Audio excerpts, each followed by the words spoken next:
Começando mais um Pode Papo com o Maurício. Pra você que nos acompanha e ainda não tá inscrito, por favor, se inscreva. Você assustou, Ronald?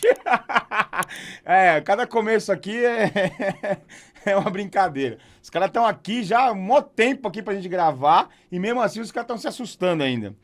Meu, pra você que não tá inscrito, se inscreva, cara. Se inscreve no nosso canal, né? Pra você que já tá inscrito, deixa seu like, ativa o sininho lá que sempre tem alguma coisa aqui interessante. A gente sempre tá com uns assuntos interessantes, cotidiano, enfim. E hoje aqui nós vamos falar sobre política. Hoje eu tô aqui com um cara maravilhoso aqui, professor, cientista político, historiador, autor dos livros A Nova Esquerda na América Latina, Partidos e Movimentos em Luta contra o Neoliberalismo e Um Mundo a Ganhar e outros ensaios. Também é coautor e co-organizador dos livros Um Partido Necessário, 10 anos de PSOL. Eu não ia falar, eu ia falar depois que ele era o presidente do PSOL, agora nem deu tempo, já entreguei. E 5.000 dias, o Brasil na era do lulismo.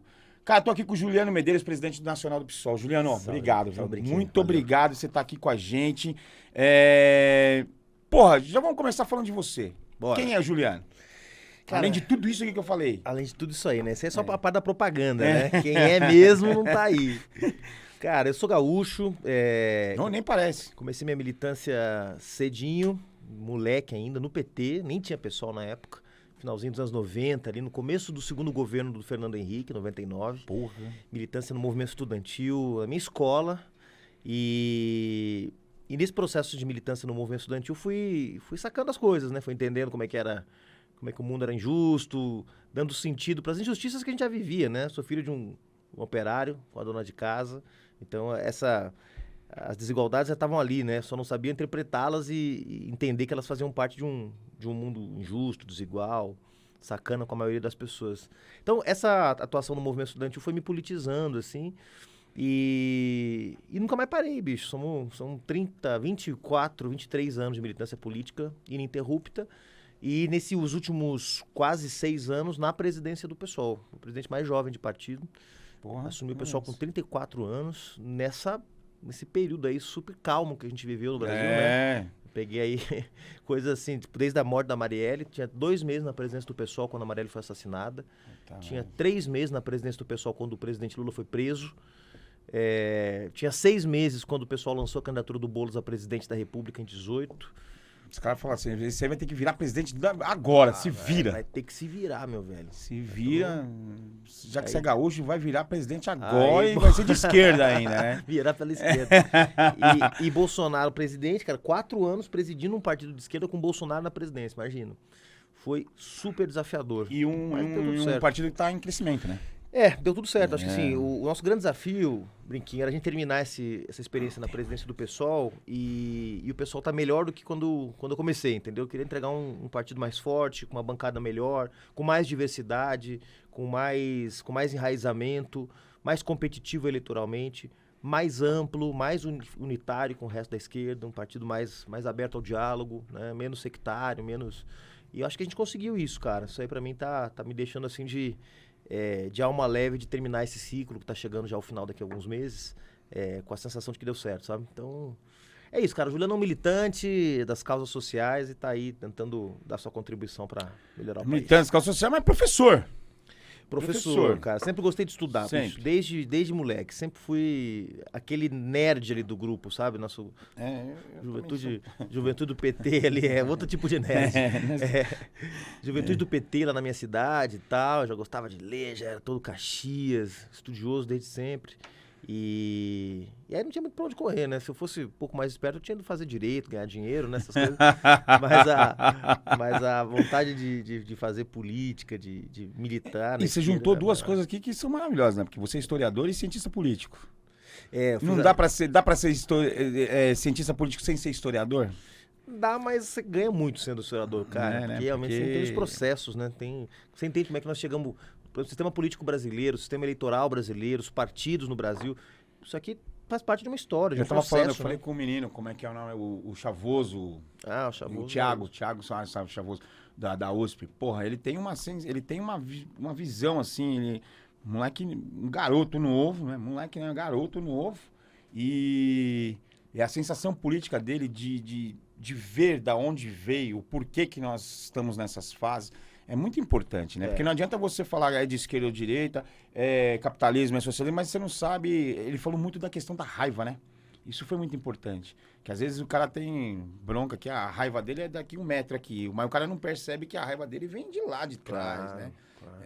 Então ele contou algumas histórias que muito boa, muito boa cara, mesmo. eu acho que ajuda muito, bicho. Eu fiz essa graduação e o mestrado em História e fui fazer depois o doutorado em Ciência Política. Então foram formações que foram complementares, elas não... Quase que eu derrubo o negócio aqui.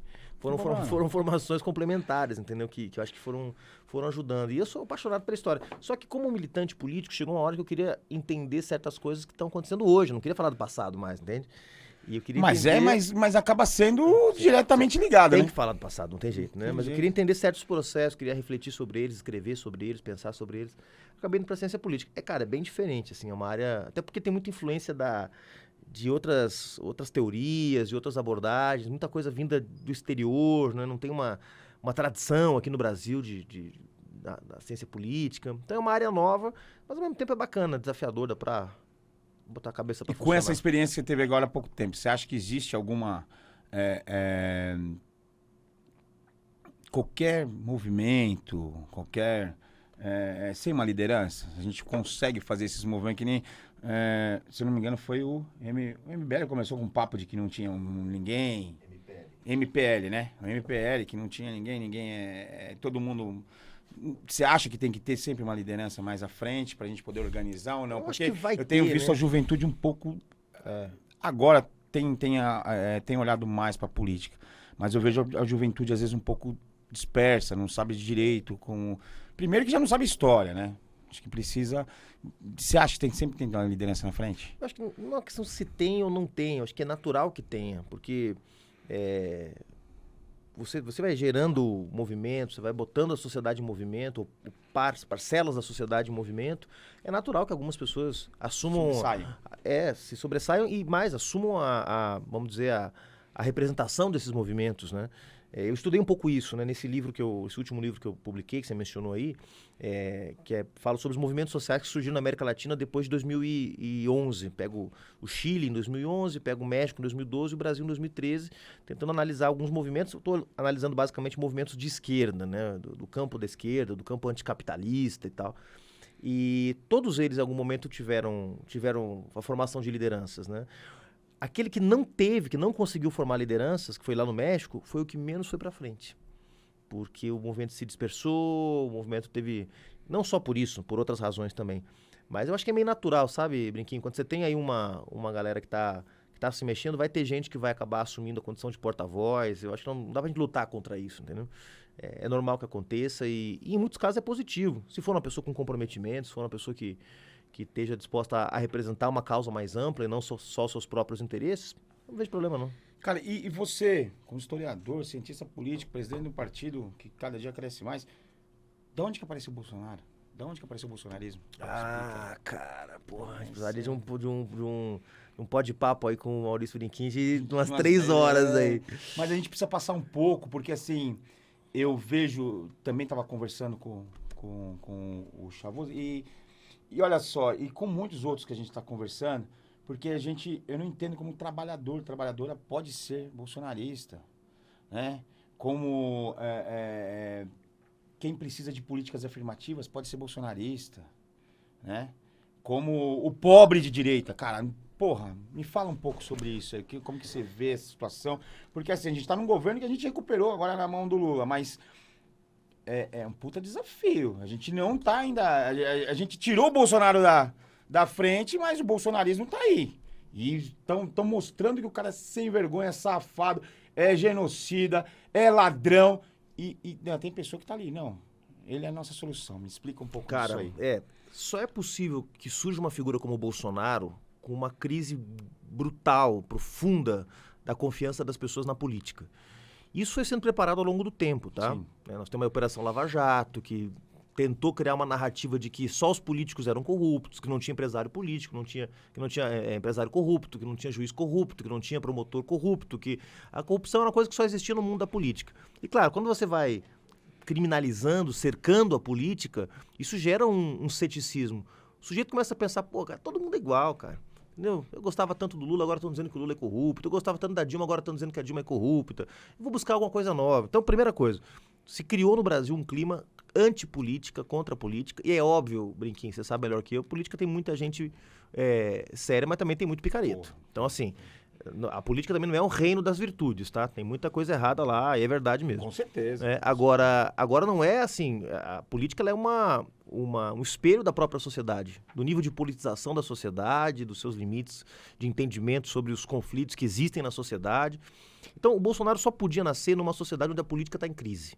E a política no Brasil entrou em crise. Né? Porra, tiraram uma presidente da República do governo, cara, sem nenhuma prova. Sem nenhuma prova. De corrupção, de nada que ela tenha cometido de errado. Inventaram aquele negócio de pedalada fiscal que ninguém nem sabe o que é até hoje, pra tirar ela. Aquilo ali foi um golpe, entendeu? E uma manipulação da justiça de uma forma... Você está sendo acusado e você tem que dar provas que você é inocente, porra. É o contrário. Quem está me acusando que tem que provar que eu sou culpado. Foi o que o Lula teve que fazer. Depois de preso, a defesa do Lula teve que ficar provando o mundo inteiro que não tinha nenhuma prova contra ele. Nenhuma prova material. O Lula não precisou provar que ele é inocente, porque ele nunca foi, ele nunca teve uma acusação. Exatamente. Né? Então, assim, acho que teve primeiro uma degradação do ambiente político pré-2018. Segundo, eu acho que ganhou força na sociedade. Isso é um fenômeno mundial, tá? Não é um fenômeno só no Brasil, não. O neoliberalismo, esse ciclo que nós vivemos aí nos anos 90, nos anos 2000, prometeram para a sociedade que se a sociedade abrisse mão de certos direitos, carteira assinada, sim, saúde de qualidade, educação pública, isso ia gerar uma sociedade mais competitiva com mais oportunidades. Isso não aconteceu. Isso gerou uma frustração e principalmente uma insegurança. As pessoas estão com medo. Não é o medo da violência urbana só, não. É medo do futuro, medo de não ter aposentadoria, medo do desemprego.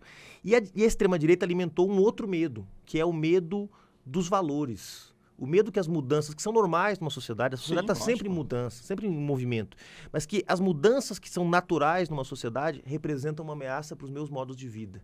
Então o que a extrema-direita falou? Olha, se você encontrar na rua 2 homens se beijando, isso aqui é um absurdo, porque isso aqui representa uma ameaça aos teus valores familiares. Teu filho vai ser homossexual. Isso é um absurdo, isso não sei o quê. Então, a extrema-direita pegou as mudanças que estão acontecendo. É bom que uma sociedade seja mais tolerante, seja mais inclusiva. Sempre teve homossexualismo. Sempre. Então, de alguma forma, o que aconteceu foi que a extrema-direita pegou essas novidades, vamos dizer assim, ou esse processo de mudança, de avanço da sociedade, e transformou isso de um combustível para o medo. As pessoas ficaram com medo, cara. Então a gente fazia pesquisa em 2018, eu estava na coordenação de campanha do Boulos, fazia pesquisa, aqueles grupos de pesquisa qualitativa, né? Sim. Você junta as pessoas numa sala e pergunta para elas o que elas estão achando da situação e tal. E todo mundo tinha mais ou menos o mesmo perfil de presidente na cabeça. Queriam alguém forte para colocar ordem, porque estavam com a sensação de um país desorganizado, bagunçado. Começaram a achar que ditadura era bom? Começaram a achar que ditadura era bom, cara. Olha isso. Então, foi se criando um ambiente para uma saída de um cara que demonstrasse, de alguma forma, que tivesse essa mão dura, que a desorganização da sociedade estava exigir. Então, a quantidade de gente que era lulista, que votava no Lula, que votava na Dilma, que recebia Bolsa Família, que votou no Bolsonaro, porque viram no Bolsonaro essa chave de reorganização da sociedade que estava caótica, bagunçada. Só que a sociedade está bagunçada não é por causa da política. A sociedade está bagunçada porque a desigualdade social provocou essa bagunça, entende? E justamente foi numa época que a desigualdade social estava em queda. Exatamente. Né? E trazer um cara que nem o Bolsonaro, que nunca fez porra nenhuma pelo Brasil. O cara teve um projeto de lei, nem foi 28 aprovado, anos, 28 cara. anos. Mas olha que louco que é isso, porque eu sempre digo... Aí, bom, fazendo a nossa parte também, porque parece que a esquerda não fez nada de errado, né? Vamos fazer a nossa meia-culpa. Nós também erramos. Onde é que nós erramos? Quando a gente começou a vender a ideia de que uma sociedade justa era uma sociedade onde as pessoas podiam trocar de carro, comprar micro-ondas, comprar geladeira e viajar, a gente estava fazendo um pouco o discurso do inimigo também. Isso é verdade. Porque quando veio a crise econômica e o sujeito parou de trocar de carro, parou de comprar uma TV nova e parou de viajar, ele começou a achar que a culpa era nossa, entende? E não do sistema. Por que nós não dissemos para esse cara que uma sociedade justa é uma sociedade com universidade de graça, com bons hospitais, sem roubo, sem assalto, com emprego para todo Educação, mundo, porque com educação, entendeu? Pra mim é a Então, base assim, de a tudo. gente entrou um pouco também no discurso do inimigo, de dizer Verdade. de dizer Bem visto. de dizer que progresso é o progresso individual e não o progresso coletivo. E aí quando vem uma crise econômica, porque o PT tirou 40 milhões de pessoas da miséria, meu velho, mas só que em 2018, quando o Bolsonaro tinha sido foi eleito, 40 milhões tinham voltado para a miséria. Então, tudo aquilo que a gente fala, pô, mas o PT mudou o Brasil, mudou mesmo. Só que quando o Bolsonaro foi eleito, os 40 milhões que o PT tinha tirado da pobreza tinham voltado. Voltaram por quê? Por causa do governo Temer, é verdade. Sim. Não foi por culpa do PT. Só que só puderam voltar porque as conquistas que foram garantidas foram conquistas individuais e não coletivas. Entende o que eu quero dizer? Ou seja, você não criou um sistema de proteção social onde qualquer que fosse o governo, os direitos estavam garantidos. Não, mudou o governo, o cara perdeu o Bolsa Família. Tinha uma sensação muito grande, E acho, teve naquela retrocesso. época que a gente... ninguém iria poder fazer um governo que fosse menos do que o do Lula, depois do Lula. Mas ninguém, que nem você falou, a gente acaba não prestando atenção no todo, né? A sociedade acaba virando e o sistema capitalista é assim. É isso, cara. O capitalista, ele vem, sobe, chega uma hora que ele... Quando o capitalismo estava crescendo no mundo todo, estava sobrando dinheiro. Então, como estava sobrando dinheiro, eu tinha dinheiro para remunerar o banqueiro com o título da dívida pública, para poder pagar bem para o agronegócio quando ia exportar seus produtos, e para construir universidade, e para pagar Bolsa Família, para aumentar o salário mínimo. Todo mundo estava ganhando. Só que quando veio a crise econômica, que começa lá em 2008, mas que chega no Brasil com força 13, 14... Isso. Começa a ter uma luta dentro e fora do governo de para onde que você usa o dinheiro que está agora menor do que estava antes. Quando você tem muito dinheiro, você pode esbanjar, né? Sim. Quando o dinheiro fica curto, você tem que fazer escolhas.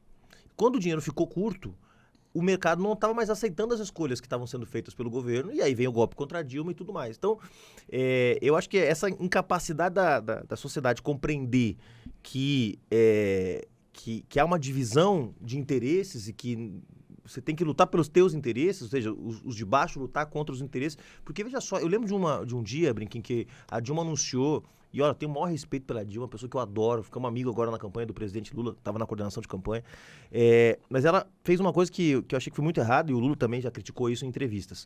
Ela anunciou lá, no meio daquela crise econômica, que ia tirar impostos, valor de 400 bilhões de reais. Vou parar de cobrar imposto das empresas, porque elas vão pegar o dinheiro que elas usariam para pagar imposto e vão investir para gerar emprego, porque a economia está desacelerando, então tem que ter investimento privado. Sim. Eu não posso fazer todo o investimento a partir do Estado, o Estado não aguenta, então tem que ter empresário investindo. Beleza, tira o imposto. Sabe o que os caras fizeram? Ao invés de gerar, demitiram, em alguns casos, Sim. e pegaram esse dinheiro que sobrou e foram remunerar suas matrizes no exterior.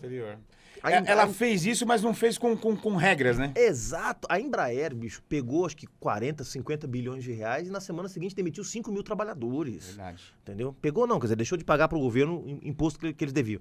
Então, tá na cara que quando você tem pouco dinheiro ou dinheiro limitado, pouco não, porque o Brasil faz tempo que não tem pouco dinheiro, mas quando o dinheiro é limitado, tem uma disputa de para onde que você usa. Você usa para pagar juros da dívida, você usa para manter desoneração de grandes empresários, ou você usa para garantir o Bolsa Família com qualidade, o Mais Médicos, o Minha Casa Minha Vida. É um pouco essa disputa que nós estamos vivendo no Brasil nos últimos 10 anos. Desde 2013, 2014, essa disputa se abriu no Brasil, quando a crise econômica chegou aqui. Então, voltando lá à pergunta inicial, Bolsonaro só foi possível porque tem uma combinação de crise política e crise econômica. Quando tem crise econômica, as pessoas ficam inseguras. E quando elas olham para o sistema político e o sistema político não dá confiança para elas, não, nós vamos resolver.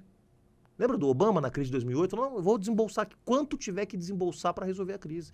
Eu nem acho que ele fez certo, mas ele botou lá 700 bilhões de dólares, salvou o sistema bancário americano e conseguiu uma recuperação rápida da economia americana. Em 2, 3 anos, os Estados Unidos estavam de pé outra vez. Então tem uma disputa, bicho, não tem jeito, entendeu? Não tem como agradar a Deus ou ao diabo no momento em que a coisa tá apertada. Então o Bolsonaro só surgiu porque teve uma combinação de crise política e de crise econômica. Cara, mas tinha que ser o Bolsonaro. É bizarro que tenha sido o Bolsonaro. Que pariu. Mas sabe por que foi o Bolsonaro? Essa também é outra coisa que eu penso. Porque ele foi visto como por parte da sociedade, pela maioria da sociedade, como um cara de fora do jogo, de fora do sistema. Apesar da gente saber que ele é um cara que ficou 28 anos mamando lá na Câmara dos Deputados sem fazer porra nenhuma. A família toda sempre metida em Mas como ele tinha um perfil que era meio diferente dos políticos tradicionais, ele não estava bem vestido, com seu terno, bem cortado.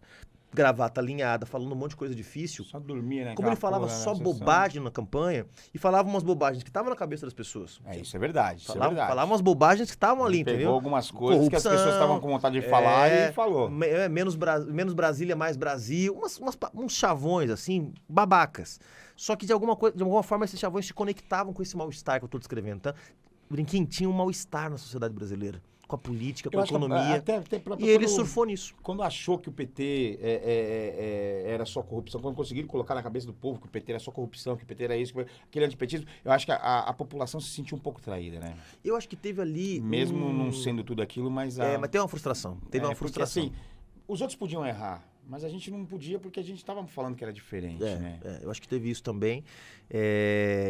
Agora, claro, a narrativa, para usar esse conceito que está na moda agora, né? A narrativa que se criou em torno da coisa da corrupção. Porque eu lembro quando eu era moleque no PT, quando eu entrei no PT, você também deve lembrar, que, pô, quem liderava o debate sobre corrupção era a esquerda. Era a gente que dizia, pô, o FHC tá fazendo privatização, Fernando Henrique Cardoso tá fazendo privatização, tá comprando a reeleição, financiando. Então, assim, a gente que era... Eu lembro que o PT tinha uma campanha, um adesivinho, até achava aquilo um pouco exagerado, era show corrupção. Era um ratinho numa ratoeira, assim, lembra disso? Lembro, é verdade. Uma praguinha que o pessoal usava. Então era a esquerda que levava o debate da ética na política. Quando começa a ter essa construção, claro que teve, todo governo tem corrupção, entendeu? Tem agentes públicos que são corruptíveis. O capitalismo faz corruptos e corruptíveis, não tem jeito. Tem agente público que é corruptível, não tem jeito, entendeu? Agora você vai ver, era na conta do Lula, do Zé Dirceu, do Genuíno que tinha dinheiro, ou era na conta do Pedro Barusco, do Duque, dos diretores da Petrobras? Quem que estava recebendo a grana das empresas que estavam fazendo cartel e que estavam comprando a renovação dos seus contratos na Petrobras? Não eram os políticos, cara. Entendeu? Isso é verdade. Eram os diretores da Petrobras, eram os executivos da empresa. A gente apanha muito com a questão de comunicação, né? Muito, porque também nós temos um hipercontrole, né? Uma hiperconcentração dessa narrativa. Agora com a rede social, que as redes sociais também nos últimos 10 anos se popularizaram, a gente tem um outro terreno aí pra entrar e tentar ocupar. Mas também aí fizeram dessa rede... Terra sem lei, né? Terra sem lei. Eu sou contra a censura, falo isso em todo lugar, mas tem que ter regras, né, meu? Mas porque o cara escreve qualquer coisa e a pessoa... E que fala a verdade. A senhorinha tá ali, tá olhando, tá lendo, o senhorzinho tá lendo, a molecada tá lendo, acha que é verdade, porra. Aí, mas 10 vezes contado uma mentira, vira uma verdade. Eu acho que a gente perdeu aí digamos, a mão do negócio ainda um pouco antes, né? Quando as redes sociais estavam começando ainda a virar realmente a potência que viraram. E quando o debate público ainda estava muito concentrado na grande mídia, né? Ao não ter enfrentado o problema da concentração. Tem uma concentração, bicho. São cinco emissoras que controlam toda a comunicação no Brasil. 5 grupos econômicos que controlam todos os jornais, controlam todas as rádios, controlam todas as TVs. Tem pouquíssima gente no Brasil que tem o monopólio de falar o que é notícia, de falar o que é verdade, cara. Pô, quando tem uma TV isso é muito poder, falar, bicho. O pessoal não assiste, né? A gente hoje tem a TVT. A TVT é muito poder. Então, mais uma coisa autocrítica pra gente pensar. Por que nós não fizemos um processo de abrir isso aí, cara? Por que a Uni não tem uma televisão? Por que a CUT não tem uma televisão? Por que o MST, o MTST? Por que os nossos partidos não puderam ter acesso a uma emissora de TV para ter? Por que só tem... Na prática, nós temos uma mesma voz defendendo os mesmos interesses o tempo todo. Só um lado, né? Só um lado. Eu lembro na época da reforma da Previdência, quando o Bolsonaro fez a reforma da Previdência, era um negócio desesperador. Porque simplesmente a nossa opinião sobre a reforma da Previdência não aparecia. E as coisas eram muito claras. Estava vendo que iam ferrar a gente, mas... Era óbvio que as pessoas iam ter que trabalhar mais e iam receber menos. Só que ninguém abria espaço pra gente falar isso. Cara, ninguém do PT, ninguém do PSOL, ninguém do PCdoB. Você acha que a gente, como a gente da esquerda e tal, a gente não criou todo esse direitismo também? Você falou uma coisa importante aí que eu senti, que a gente conseguiu dar condições pro trabalhador, pra trabalhadora, pro pobre subir, pro trabalhador e trabalhadora trocar de carro, viajar e tal. E nesse momento... Quando começou uma crise econômica, que ele já não pôde trocar o carro todo ano, que já não pôde viajar, porra, já não presta pra mim. Então, a culpa da gente ter criado a direita, ter reforçado a direita. Eu acho que a gente deixou ganhar força na sociedade uma ideologia. Ideologia no sentido do marxista, uma falsa consciência. Falsa consciência. Qual é essa falsa consciência? A falsa consciência de que o meu progresso, ele tá restrito à dimensão individual. Ou seja, o meu progresso é o meu progresso, é o que eu consegui fazer por mim. Que é o que dizem várias igrejas, que é o que diz a televisão o tempo todo pra você, que é o que diz o capitalismo o tempo todo, tá dizendo, meu amigo, faça por você que você consegue chegar lá. Quando a gente sabe que tal não... da meritocracia. A meritocracia. Quando a meritocracia. gente sabe que não é assim. Então, veja só, a esquerda no Brasil, essa geração, né, que deu origem ao PT, ao PSOL, aos partidos que a gente conhece hoje, que são militantes, companheiros, movimentos que surgiram na luta contra a ditadura militar, essa esquerda, ela nasceu, Brinquim, num forte sentimento de comunidade. Comunidades eclesiais de base, setores progressistas da Igreja Católica, Verdade. a organização de uma classe operária nova, moderna, conectada com as lutas operárias do mundo todo, o movimento dos trabalhadores sem terra, o surgimento da CUT. Ou seja, a esquerda no Brasil, que surge depois da ditadura militar, é uma esquerda que estimula um sentimento de organização política, de vínculo, de solidariedade. Você sabe, no sindicato tem essa base, né? Essa base de... E o que vem o neoliberalismo nos anos 90 e diz? Não, meu amigo, essa coisa de vida em comunidade, porra doido, nenhuma, cuida do seu. Se cada um cuidar do seu, todo mundo vai chegar no mesmo resultado, tá? E eu acho que a gente tinha que ter atacado isso, enfrentado isso. Não é nem de chegar no mesmo resultado. Se você não depender do outro, se o outro não fizer a parte dele, dane-se. Você Você faz a vai sua. fazer a sua e você fica e o outro dança. Exatamente. Então, ao contrário de fazer então esses divisão. esses laços comunitários, que mal ou bem davam uma noção de classe social, quer Não, dizer, isso é quando, incrível, quando o cara. trabalhador olhava pro lado e via um trabalhador igual a ele, passando o mesmo sufoco, aquilo ainda gerava uma identidade, sabe? Uma conexão. Pode ser eu amanhã, Hoje não gera fui eu mais. ontem. Hoje não gera mais. Por que foi tão fácil fazer a reforma da Previdência? Porque a Previdência Social no Brasil, como você sabe, são os que estão trabalhando, financiam os que se aposentaram. Sim. Então, por isso é um sistema chamado solidário. Você está sendo solidário com a geração que trabalhou antes de você. Que te ajudou. Que ergueu o país que pra ergueu você, o país, entendeu? que te deu escola, educação, enfim. O que dizem esses filhos da mãe?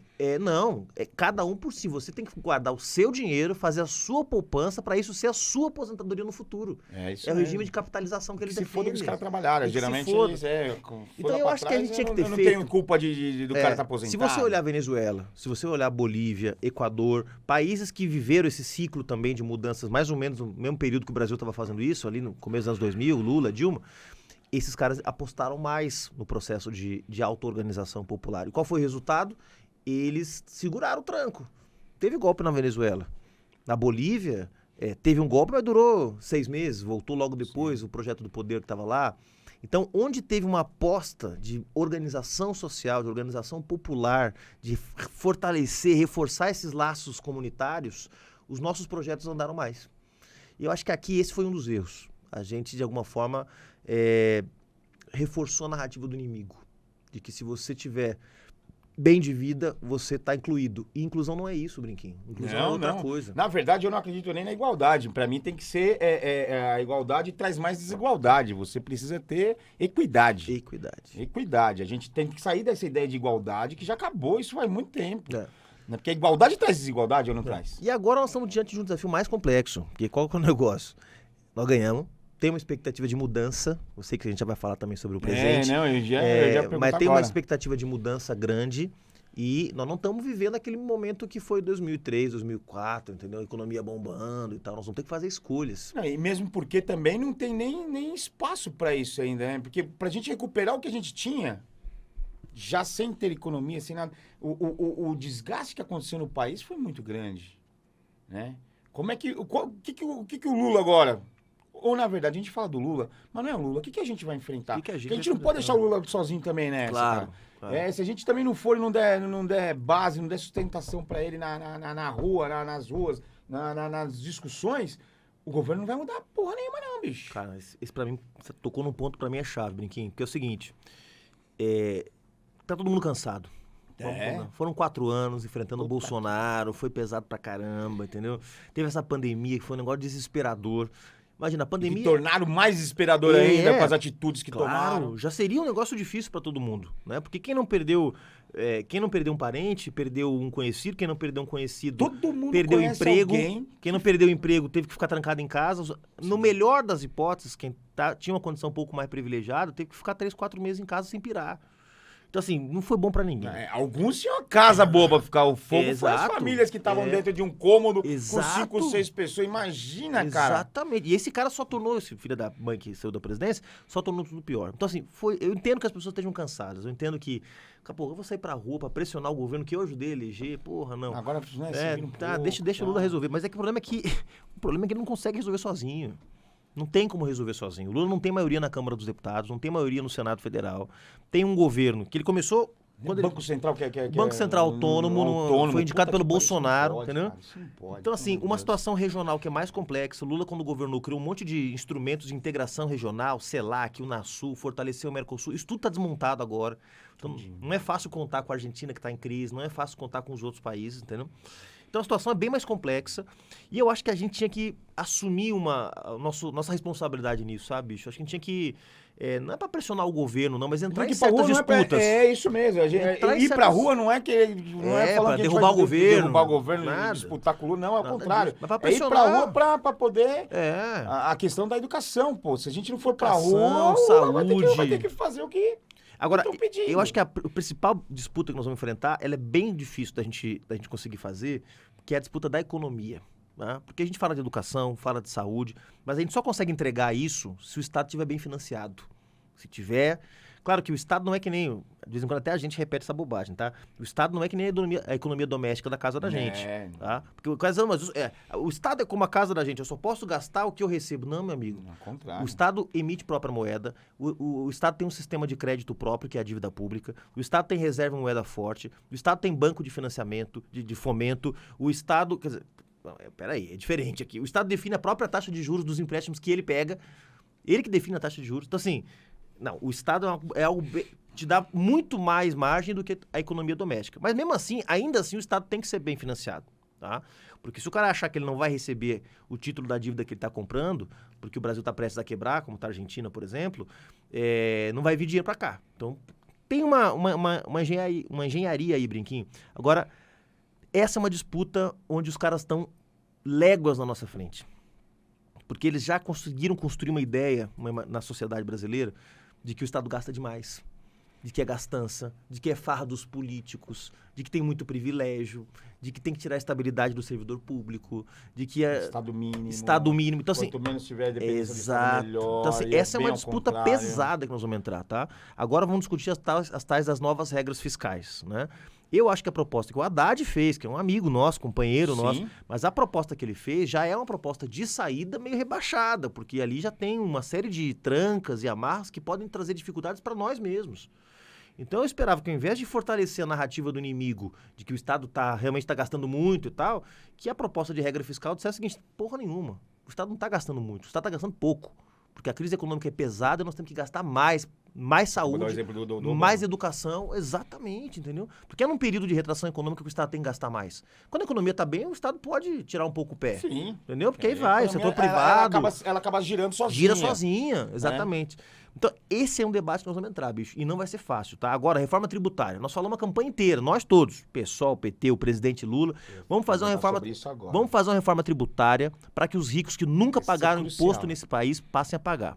Aí, beleza, o que acontece agora na Câmara? Chegou a proposta de reforma tributária. Não muda nada em relação às alíquotas para os ricos. É só uma reforma de simplificação. É ruim simplificar os impostos? Não, é bom. Porque ao invés de ter 10 impostos e puder ter 5, é mais fácil de fiscalizar. O Estado vai arrecadar mais, vai trazer mais... Mas a gente tem que tirar dinheiro de quem tem. Mas também tem que fazer outra parte. Exato. Tem que ter outra parte da reforma. Agora me diz, fiz a simplificação, que é o mais difícil. Tirar dinheiro de quem tem. A gente tem que eu falei de uma forma errada. Não, tem que ser mais equilibrado. Quem tem mais tem que contribuir mais. É lógico. A gente não recebe o que a gente produz. Porque se fosse justo, e aí não dá pra gente conversar isso, porque é Marx e tal, mas o trabalhador e a trabalhadora não recebe o que produz, né? Não recebe o que produz, não utiliza o que produz, e aí ainda paga mais ainda. Paga mais, mas paga muito mais. Muito mais. Não é pouco não, bicho. Cara, vou te falar, uma professora, que hoje eu não sei como é que é aqui em Guarulhos, mas uma professora que tá aí, no começo de carreira, deve estar ganhando o quê?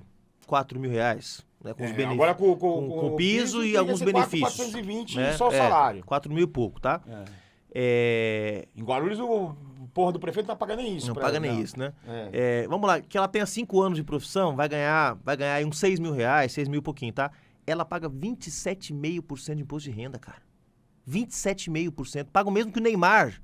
O Neymar paga 27,5% de imposto de renda, bicho. Silvio Santos paga 27,5% de imposto de renda. Faz sentido um troço desse? A mulher que pega todo o salário dela e transforma em consumo. E aí chega lá, vai comprar o feijão, vai comprar o arroz, todo o imposto tá embutido já ali. Ela paga duas vezes. Paga duas vezes. Não é Paga não? duas vezes. E o Silvio Santos consome uma parte do que ele ganha, claro, porque precisa comer, precisa se vestir, não sei o quê. E o que sobra vira lucro, investimento, vira iate, vira especulação, vira qualquer coisa. Então, assim, cara, não faz que ele sentido. ganha com o que ele guarda, com o que ele não precisa gastar, é muito mais do que Não ele faz paga de sentido. Esse cara tá imposto. tirando riqueza do país, ao invés de devolver pro país parte da riqueza que ele tá produzindo, que é produzido não por ele. Que não mas é produzido por ele, que mas ele investe... por ele e pelos seus funcionários, né? Então, eu tô preocupado, Brinquinho, porque eu acho que essa é uma batalha a partir da qual se define o sucesso do governo. O governo vai bem se ele puder ir bem na economia. Porque, assim, essa crise foi a crise para os trabalhadores, foi a crise para os pobres. Os ricos ficaram muito mais ricos. Você viu que a pandemia, cara, tinha 40 novos bilionários no Porra, Brasil. cara. Quando acabou a pandemia, tinha 40 novos bilionários. Um monte de gente morrendo de Entendeu? E fome. 33 milhões de pessoas morrendo de fome, passando fome no Brasil. Então, eu acho que essa tinha que ser a batalha número 0. Agora, é uma batalha difícil. Por quê? Porque as pessoas não entendem muito. A economia nós estamos num troço mundo capitalista. O mundo capitalista é o que vai mandar o dinheiro. Então, para brigar contra o dinheiro é foda. E o dinheiro... Parece uma coisa abstrata, mas não é. Você briga direto com E mesmo quando é muito óbvio, como nesse caso do imposto que a gente está falando, porque a pessoa sente no bolso o imposto dela, que o dinheiro vai embora, a inflação come um pedaço, aí o imposto come outro pedaço, e não sei o que. Chega no final do mês o cara tá contando as moedinhas. Então todo mundo sabe, sente na pele a dificuldade. Mas daí a transformar isso em ação política, fazer o quê? Fazer um protesto, vou chamar meus vizinhos que pagam imposto para fazer um protesto contra o imposto, é difícil dar esse passo. Então, eu acho que tem que ser uma combinação. Primeiro, nós temos que fazer uma disputa de ideias na sociedade. O presidente Lula tem que falar disso todo dia, cara. O Haddad tem que falar disso todo dia. Nós temos que falar, usar mais comunicação. A gente pode não ter as grandes mídias, mas hoje, foi falado aqui também já no outro programa, e é uma verdade. O Lula pode usar a TV a qualquer momento, claro porra. Os ministros podem usar a qualquer momento. A gente devia estar usando a TV toda hora. Nós tivemos um exemplo agora no começo do governo, que é a história da taxa de juros. Que também parece um negócio aqui e tal. Mas é o seguinte, o Lula disse, pessoal, é o seguinte, é simples. O Lula é um gênio, né? Na hora de traduzir coisas complexas de um jeito simples pro povo entender. O que ele falou? Pessoal, é o seguinte, nós precisamos fazer a economia funcionar. Para a economia funcionar, o Estado tem que entrar com uma parte, tem que investir, construir uma ponte, levar a eletricidade até uma fábrica que não tem, etc e tal. E o setor privado tem que também ajudar, dar a sua contribuição. A fábrica que está sentada num monte de dinheiro tem que pegar uma parte desse dinheiro e reinvestir para gerar emprego, etc. Muito bem. O problema é que o cara do setor privado não quer fazer isso. Por quê? Porque ele está ganhando 13,75% ao ano de rendimento comprando o título da dívida pública. Quem define essa taxa é o Banco Central. Então o Lula diz o seguinte, eu quero que o Banco Central baixe a taxa de juros, porque eu quero que se torne menos atraente para o cara comprar título da dívida, para o dinheiro ficar lá guardado, do que ele investir. Que é uma lógica, é muito óbvio, simples, é óbvio, muito simples. É óbvio. E aí, beleza, o Lula falou disso, o pessoal ficou, mas o Lula tá brigando com o presidente do Banco Central, não sei o quê. Saiu uma pesquisa, Brinquinho. 88% das pessoas achavam que o Lula estava certo.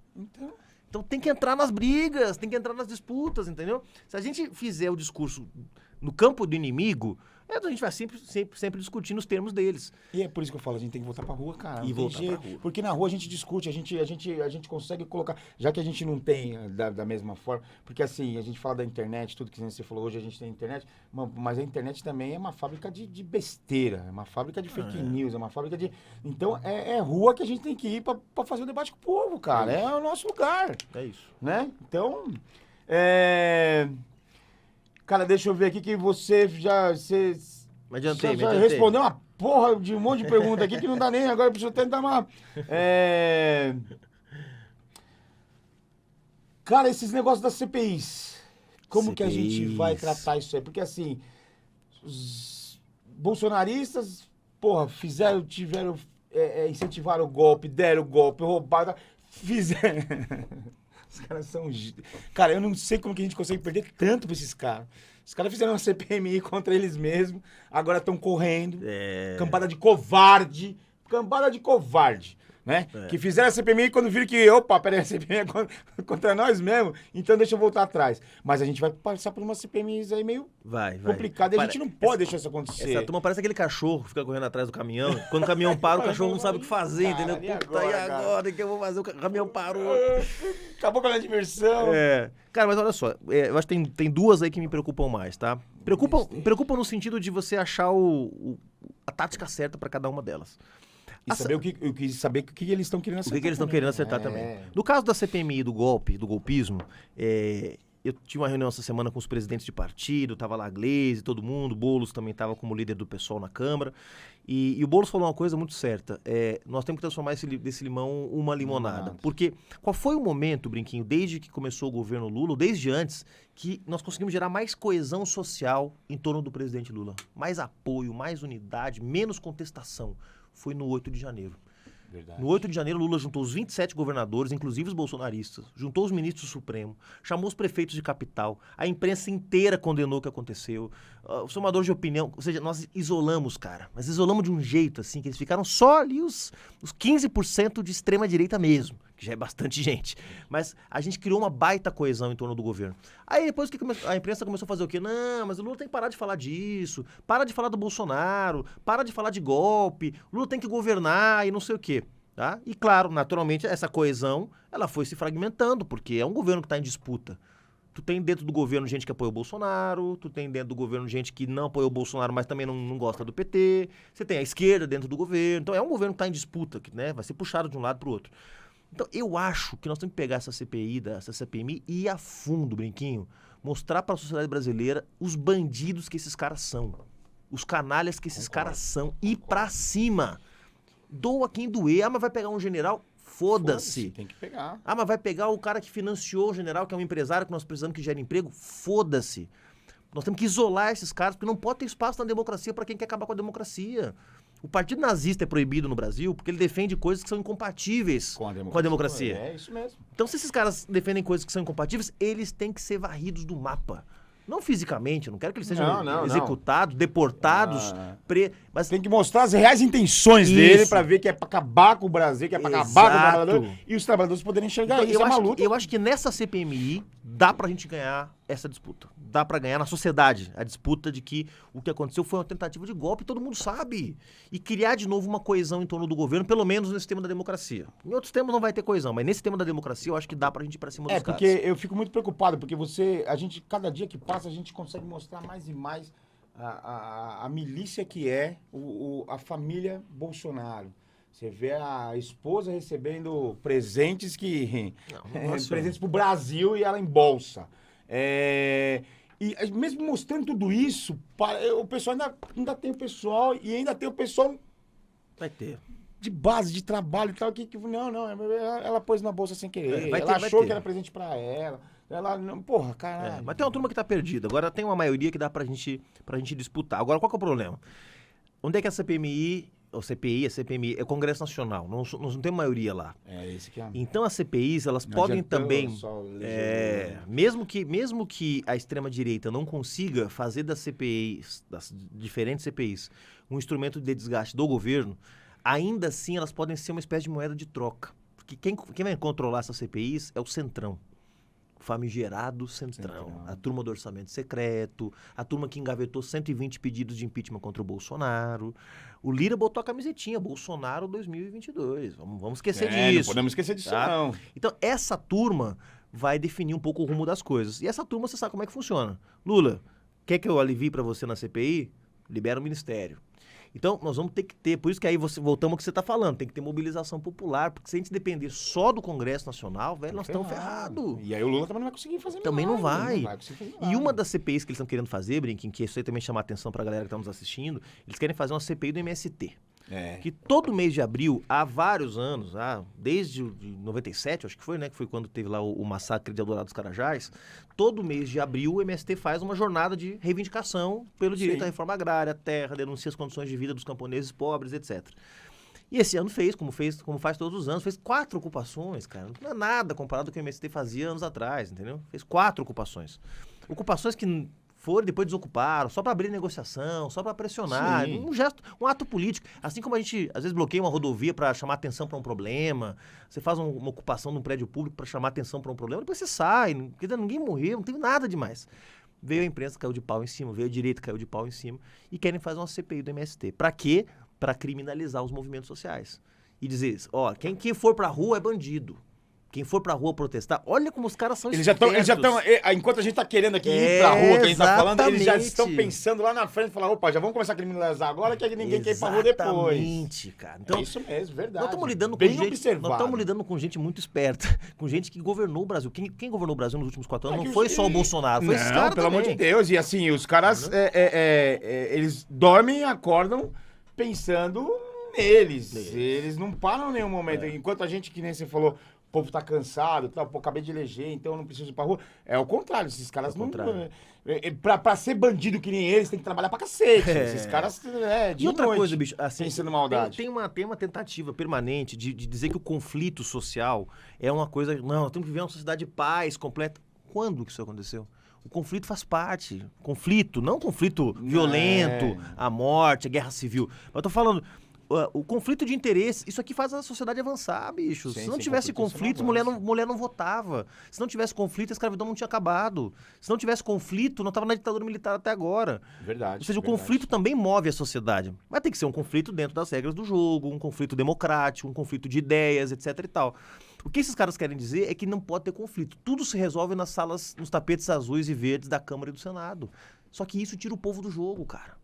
Tira o povo do jogo. É isso que eles querem. É claro que nós temos um Boulos, que nós temos um Vicentinho, que nós temos deputados, uma Benedita, que é gente que vem do povo, que fala em nome do povo. Mas eles são minoria. Mas continua sendo minoria. A gente tem esse desgaste na Câmara Municipal de Guarulhos, não adianta. A gente tem, de 34, nós somos uma bancada de 4 do PT e mais alguns que são e não são oposição. Nem sempre são oposição. A gente fica em 9 de 34, o que adianta? Pois é.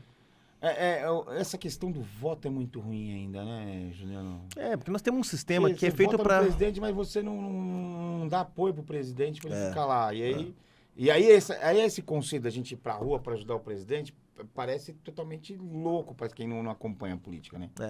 Mas a nossa capacidade de incidir nos debates que a sociedade faz, de ter um peso nos debates da sociedade, é maior fora do que dentro do parlamento. É uma coisa doida, mas é verdade. Nós temos mais força para falar o que está errado, para denunciar as injustiças, às vezes, na rua, lá na frente do MASP e tal, do que pegando o microfone dentro da Câmara, tendo 100 deputados de 513, que é essa correlação de força que nós temos hoje.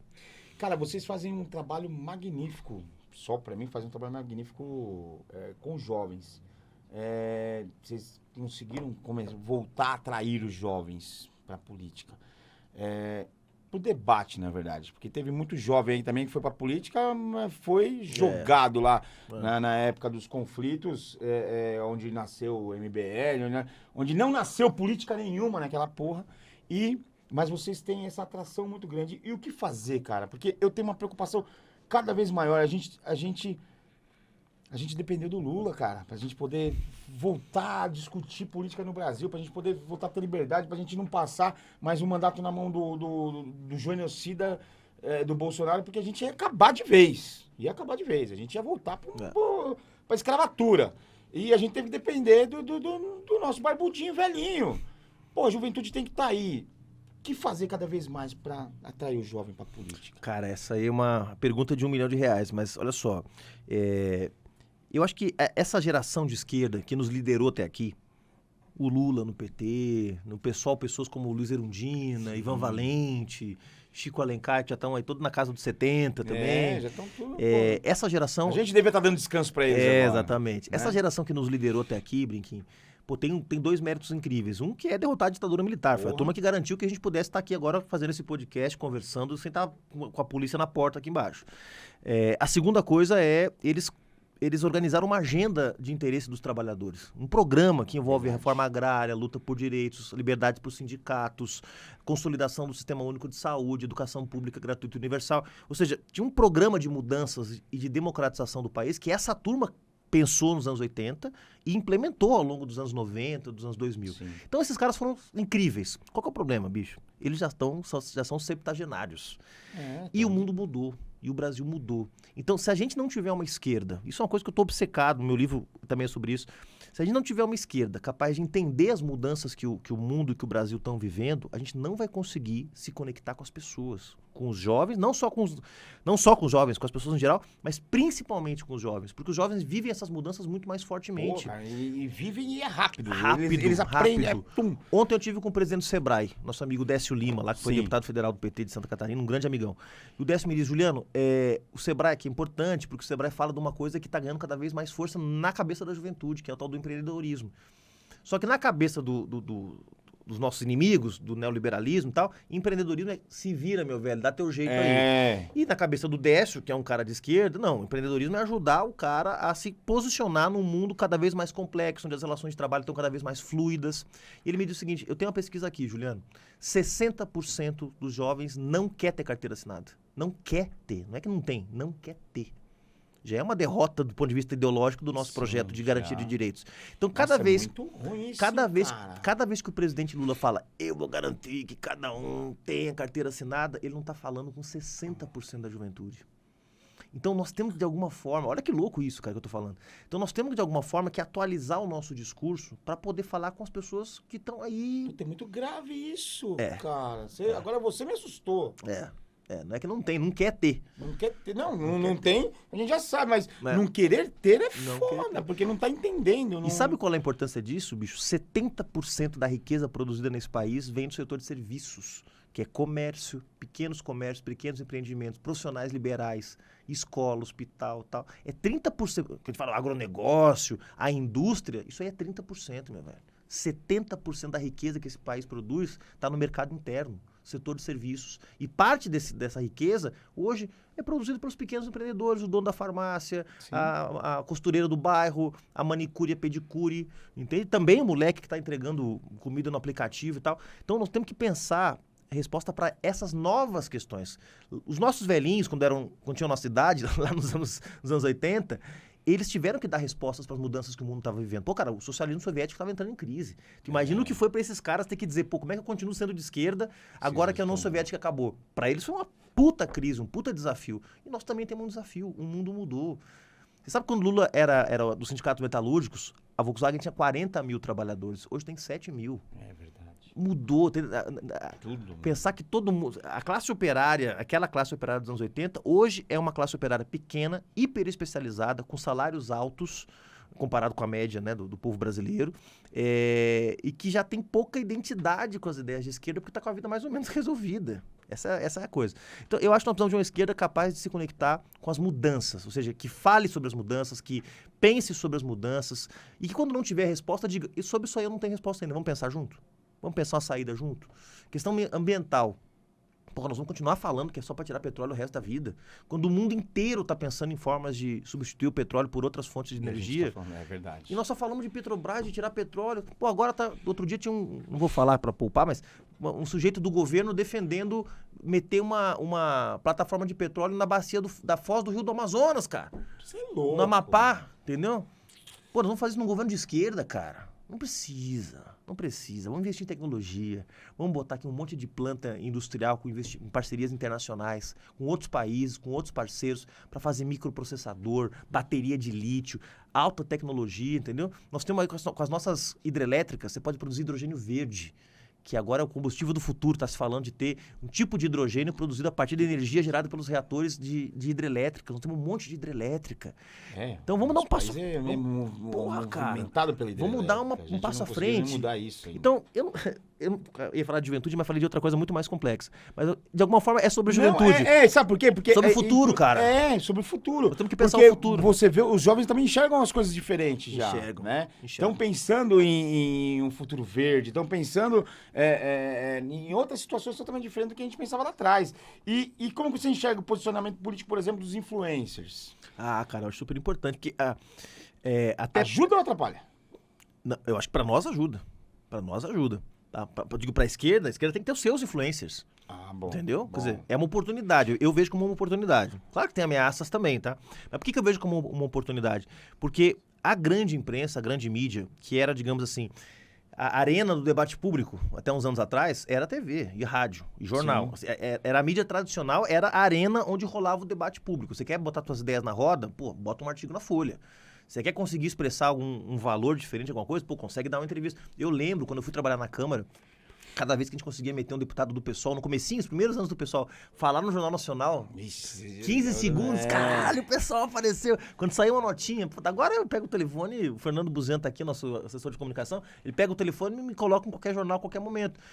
Por quê? Porque não é mais o único espaço que tem para o debate público rolar, entendeu?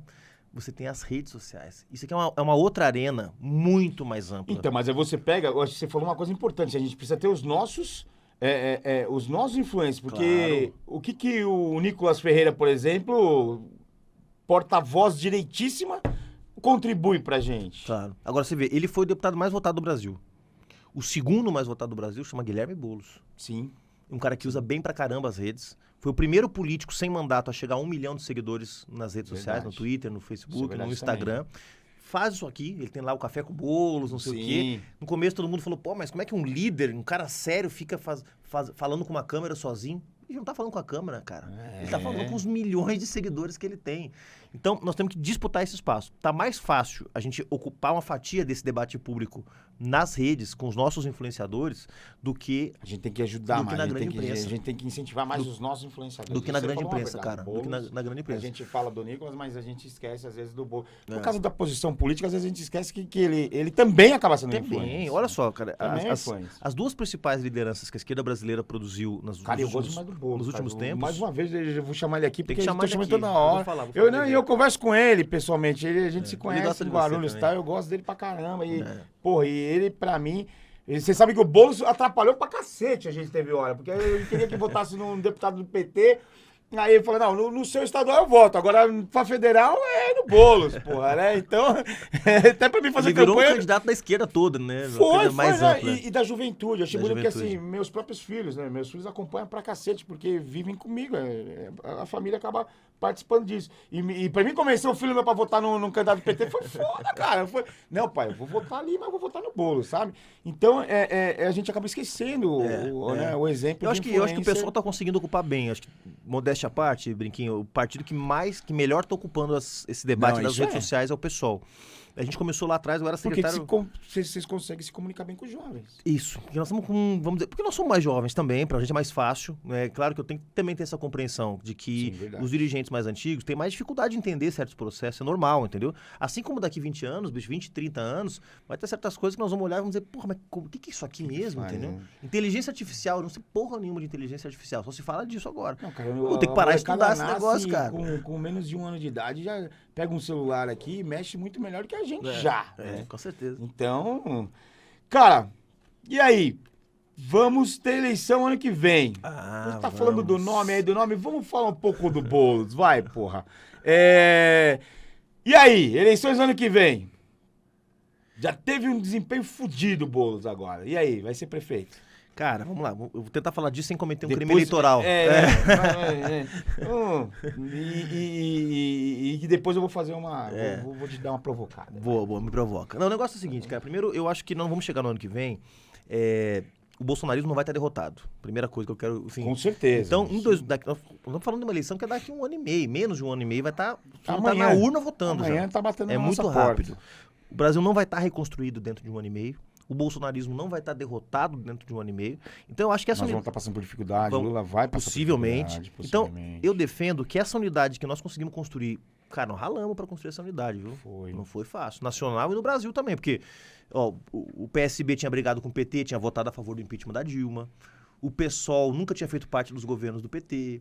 A Rede tinha um setor também que era a favor da Lava Jato. Ou seja, juntar todo mundo aqui, rapaz, vai dar um trabalho... Foi a única coisa que o Você não tem Bolsonaro ideia. fez de bom foi isso. Juntar nós tudo.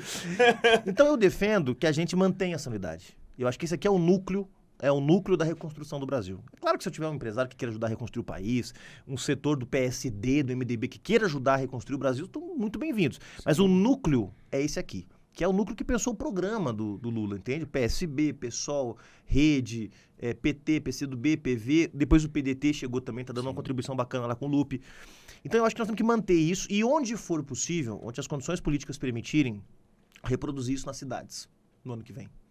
Então, eu não vou mais ser presidente no ano que vem, mas como militante do PSOL, eu vou defender que o PSOL ele trabalhe pela unidade das esquerdas em 2024. Eu acho que isso é bem importante.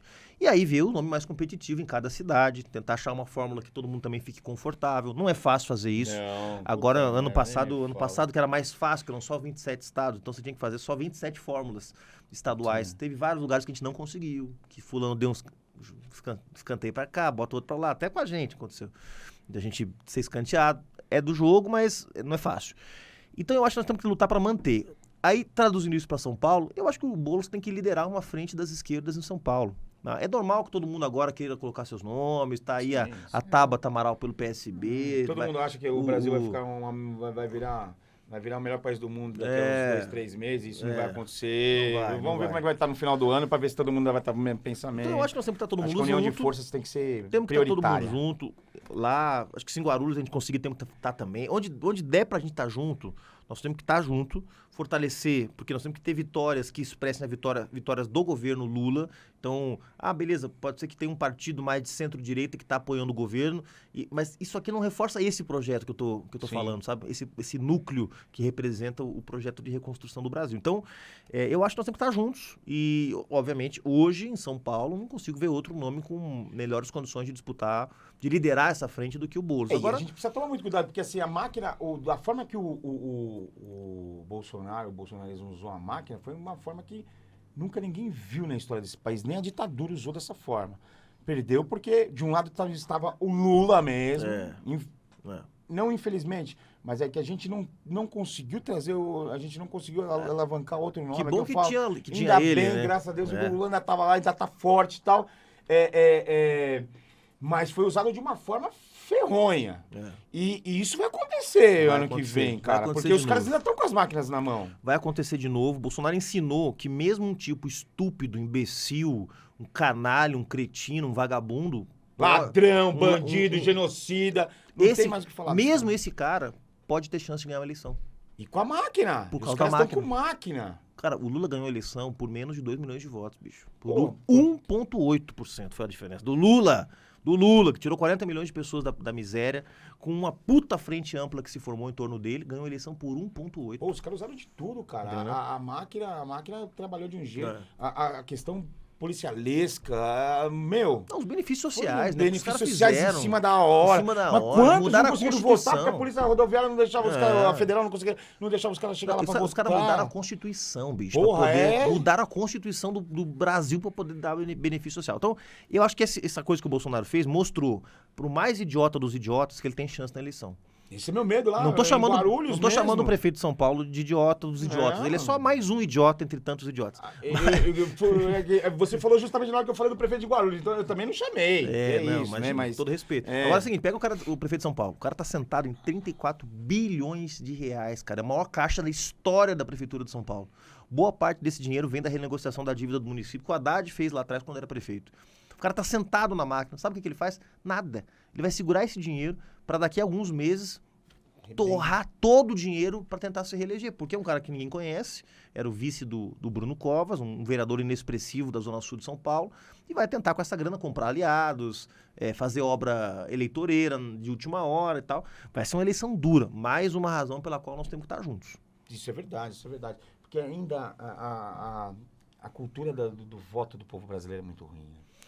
Porque na verdade é isso, a política é uma coisa muito afastada da vida das pessoas, né? Quer dizer, é verdade. Os nossos inimigos então, trabalharam... A vida do político tá lá isso não tem nada a ver comigo. Eu não acho que é culpa das pessoas, sabe por quê? Porque é um sistema pensado para afastar as pessoas. É mesmo. Se você não cria uma democracia participativa, onde a pessoa é sempre chamada a refletir sobre a política... Não é obrigação dela, entende? Correr atrás da política. A política tem que também dar, deixa a pessoa, dar as condições, deixa a população amíngua. Então o cara tá mais preocupado em sobreviver, vivo, cara. Né, do que... Agora que eu... Agora que são elas. Agora que eu vou dar aquela apertadinha assim. Esse papo aí do meu amigo Boulos, Vim pro PT. Sabe que hoje É só mesmo... provocação, você sabe. Hoje, né? eu sei, né? Tranquilo. Hoje mesmo me perguntaram sobre isso e até não quis, com a imprensa assim, mais tradicional, eu não quis comentar, porque eu acho que quem fica estimulando isso é porque quer causar alguma dificuldade para a unidade, também entendeu? acho, também Porque, acho. cara, você É como você falou, a gente agora não tem que pensar em um partido ou outro partido. sempre Nós tem temos uma que frente. pensar numa frente. Numa frente. Não existe isso de um sair de um partido e entrar no outro. Meu, a gente tem que estar junto, cara. Se a gente não estiver junto, nós estamos fodidos. E mais, cara, criar as condições para que todo mundo esteja confortável. Também não sou a Sim. favor assim, que, bom, agora vai ser o candidato, vai ser do PSOL, os outros partidos que quiserem vir, que venham e tal. Não, vamos ver, olha, quem são os candidatos do PT que são importantes pro PT? Pô, vamos botar esses caras em agendas importantes do Boulos, vamos levar o Boulos na área. Vamos Ou seja, trabalhar em conjunto. em conjunto. Porra! Pô, exatamente. Agora, se você faz um movimento de ficar assediando o cara do outro partido, você cria um Que mal-estar. é uma ignorância, cria um troço- cara. Eu vou ser sincero, se isso acontecer, se vier numa conversa, se eu tiver numa conversa dentro do PT, eu vou mandar todo mundo ir a merda. Desculpa, mas vou. Não pega bem, Porque cara. nesse momento a gente tem que se unir forças. E eu sei, Unir que forças. essa não é a posição da direção do PT, Não, nem não. do Lula, nem da Eu falei Gleice. brincando aqui Mas só é pra gente claro, provocar. Mas é bom que você provoque, porque porque tem uma turma que não quer que tenha unidade. É, Não é cara, só no pô, PT. não tá pensando ainda que É. a gente não ganhou o Brasil, cara. Nós não ganhamos. Tem uma turma que não quer. Não é só no PT, não. Pra ser justo, tem gente que não quer unidade em tudo quanto é partido. Até no PSOL. Tem gente que... Sim. Não, mas, Pô, pra construir unidade foi mas foda. com o PT, não. Mas pra construir não sei unidade o quê. foi foda. Deu muito trabalho. Então agora a gente também não pode se arriscar a dar um passo pra tirar esse começo de unidade, porque a gente não isso. tem. E tem uma coisa, cara... Dentro do próprio partido, pô, a gente se bate dentro do próprio partido. Né? E uma coisa que eu chamo atenção sempre, cara, eu comecei a falar sobre isso, não terminei. Nós temos duas lideranças que surgiram, mais jovens, assim, vamos lá, na faixa dos 30 e poucos anos, que ganharam uma relevância nacional, que é o Boulos e a Manuela. A Manuela, a violência política que ela sofreu, violência política de gênero, pô, ela foi uma guerreira. Ela foi uma guerreira, mas ela deu um tempo agora com a política partidária também, porque foi muito pesado pra ela. Né? Outra que também podia vir aqui pra bater um papo. Mas vamos chamar ela aí, pô. Pô, então nós temos uma oportunidade de pegar uma liderança. Pô, o Guilherme tem 40 anos, cara. Pegar uma liderança ainda jovem, entre aspas, mas uma nova liderança de esquerda e colocar ela num posto estratégico para a disputa das nossas posições, que é a Prefeitura de São Paulo.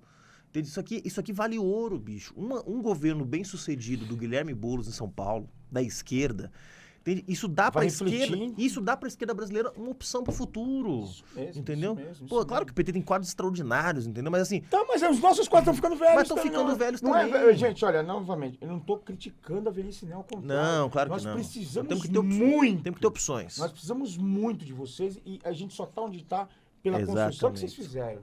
Né, que os mais velhos fizeram, e a gente está aqui podendo novamente, como o Juliano falou, a gente está podendo fazer esse debate aqui, bater esse papo, porque o que vocês lutaram, quantos morreram, quantos sangraram, então assim, a gente deve tudo para vocês, mas a gente tem que continuar, porque daqui a pouco a vida não é eterna, cara, então nós assim... já estamos com os cabelinhos brancos também, nós já estamos com os cabelos brancos e a gente ainda não conseguiu ainda dar os passos que os caras deram, né? Isso, e a gente vê, às vezes, muito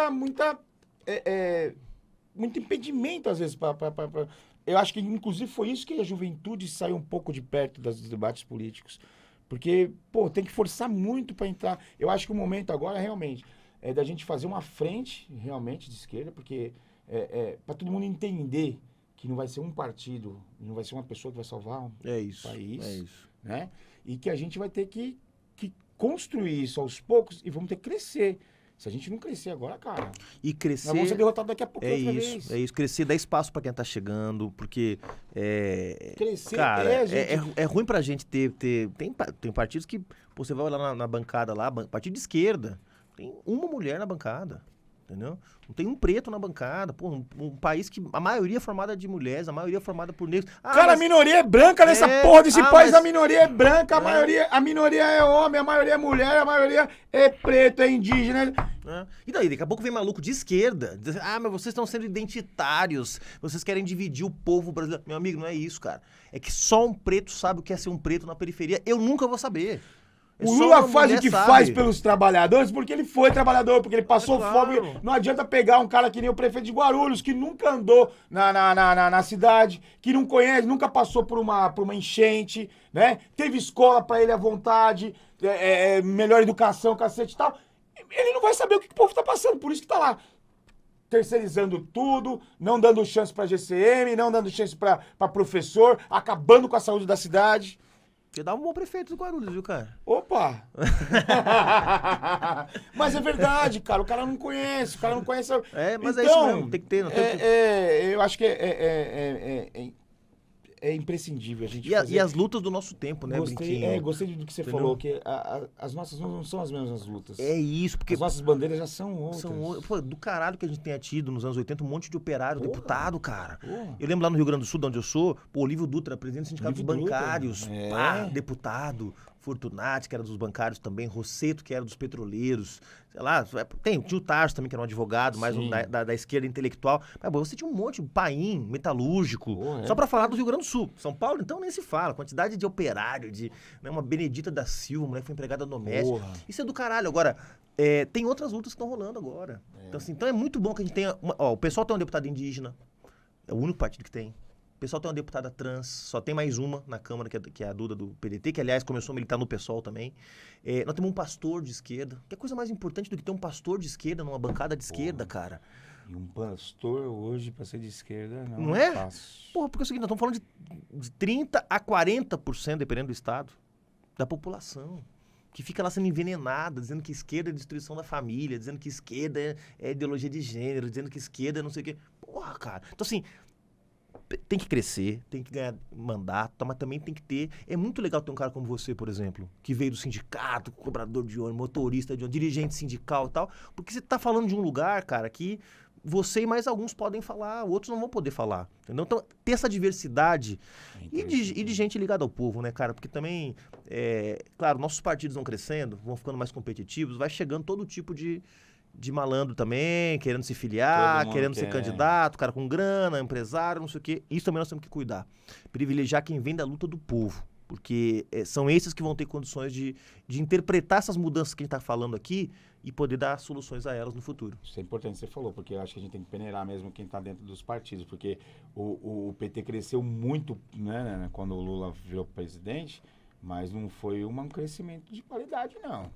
Quando teve a crise de 2016, que o PT perdeu de 600 e tantas cidades para 200 e tantas cidades, a quantidade de gente que se desfiliou do partido, né, que abandonou, que, não, isso aí já foi, o PT morreu. Quantas pessoas disseram que o PT tinha morrido em 2016? Então, eu acho que é isso, tem que crescer com qualidade, tem que crescer, porque não tem jeito, né? Nós temos que buscar, e é normal que os nossos projetos tenham um certo nível de competição entre si, é normal, é do jogo. Se a gente pensasse tudo igual, estava num partido só. Mas eu acho que a gente tem que... não ia mudar nada. E não ia mudar muita coisa. Ia se ferrar, ia ser minoria do mesmo jeito. Então é isso, cara. Lutar para que a gente tenha nesse processo de renovação. Eu sou um profeta da renovação, assim, um apóstolo da renovação. Fico o tempo todo falando que isso é importante. Não porque eu, como eu disse, não reconheço o papel dos que vieram antes. Mas é que é nossa obrigação. Nós temos que pensar os que estão vindo agora. Os moleques que estão chegando com 20, 25, 30 anos, que estão no PSOL, que estão no PT, que estão no PCdoB, eles têm que olhar e dizer assim, pô, cara, eu vou ter espaço para falar o que eu penso aqui, eu vou ter voz, né? Pra ter visão também, falar, pô, isso daí não deve ser mudado assim, vamos mudar do jeito que tá. De outro jeito. Né? Porque às vezes a gente enxerga as mudanças ainda com um olhar lá atrás, né? É como você falou, o mundo mudou. Professor Juliano, cara... Porra, foi uma aula aqui, foi muito legal, maravilhoso ter você. E aí eu preciso fazer uma pergunta pra você, que eu faço aqui na pergunta final. Apesar de ser um jovem. Você tá com quantos anos? 40 anos? 39 anos. Então assim, o Juliano de 39 anos, se o Juliano pudesse pegar a máquina do tempo e voltasse e conversasse com o Juliano de 18 anos, o que o Juliano de 39 falaria com o Juliano de 18? Puta merda, cara. O que eu falaria? Eu tô pensando uma coisa que eu posso dizer aqui ao vivo, entendeu? Eu falaria várias coisas. Pra nós, você pode falar à vontade. Olha, aquela pessoa ali, você evita, entendeu? Porra, isso acho que a gente devia... Todo mundo ia falar assim, aquela ou aquelas, né? Aquelas pessoas ali, sai de perto. Aquele ali não é teu amigo, aquela ali não gosta tanto de você. Mas, cara, o que eu diria? Eu acho que talvez eu diria pra cuidar um pouco mais da minha família, sabia? Porque a política, eu fiz política de cabeça desde o início, desde muito, muito cedo. Isso tirou muita convivência com a família, eu tenho uma filha, que é hoje adolescente, E eu convivi menos com ela do que eu gostaria de ter convivido, né? Tudo porque, não, mas agora tem uma eleição muito importante, agora tem um congresso muito importante, agora tem uma tarefa muito importante, agora tem uma viagem muito importante. Então, acho que se eu pudesse voltar atrás, eu diria assim, Juliano, a vida vai ser mais fácil para você nessa travessia, se você puder estar mais perto dos teus. Cara, eu também tenho essa falta, sim, mas vamos parar pra pensar de um outro lado. Você tá cuidando da família, você tentando mudar o Brasil. Estão cuidando da minha e de várias famílias também, Várias, né? né? Não, eu tenho... Já pensando nas outras, a gente acaba cuidando da nossa também. Eu tô falando porque eles que nunca é me cobraram convivência. nada. Não, Eu tenho uma família extraordinária que me entende Mas super. a gente que faz política de verdade, que tá com seriedade, a gente fica muito longe da família. Fica e faz falta pra gente, Faz né? falta pra Claro, gente, isso verdade. cobra um preço pra elas, pra eles, né? Eu tenho um pai já com mais de 80 anos, minha mãe já se foi, minha filha adolescente. Então, claro que a nossa ausência faz falta pra quem gosta da gente, mas também Sim. faz falta pra gente. Eu acho que Faz. acho que eu seria uma pessoa melhor se eu pudesse ter dado Carregar nossas pilhas, mais né? atenção e estaria mais relaxado. Mas, enfim, temos tempo ainda pra ir ajustando a rota. Cara, mas você tá cuidando da família, e não só da sua, como da nossa também. Juliano, muito bom, obrigado bom. por você ter vindo aqui, Foi cara. bom demais, valeu cara. mesmo. Bom demais. Agora, ó, o Juliano já tá aqui, agora a gente precisa do Boulos. Vem pra cá também. Pô, Guilherme, né? nossa, se você não vier agora, vai ficar chato pra mim aqui, cara. Agora vai ficar. Os cara- já tá os cara pedindo vão- pro presidente os cara- nacional aqui, Os ó. caras vão te apoiar aqui, bicho. Você tem que vir ouvindo o podcast dos caras. Então, agradeço mesmo. Pra falar com o Juliano, como é que eu faço? Pra ver o trabalho do Juliano, como é que eu faço? Juliano Pessol, todas as redes sociais, Twitter, Instagram, Facebook, Juliano Pessol, LinkedIn, que vocês quiserem aí. E nós temos um site também, julianomedeiros.com.br, onde normalmente a gente coloca ali notícias, artigos, coisas mais do meu trabalho como presidente do Pessol e, claro, no site do Pessol, pessol50.org.br. Embora, claro, que a gente privilegia ali a atuação da militância, dos parlamentares, mas de vez em quando tem alguma coisinha minha ali. Mas nas redes sociais a galera pode acompanhar o dia a dia, inclusive. Pô, então façam isso, porque a gente precisa de cada dia mais conscientizar de que nós precisamos dos outros. Isso Né? aí, E né? nosso movimento de esquerda, ou a gente se junta, ou a gente se arrebenta. É isso mesmo. Juliano, Vamos junto, valeu galera. mais uma vez. Valeu. Obrigadão, viu? Valeu, gente. Acompanha aí, pode ir papo, hein?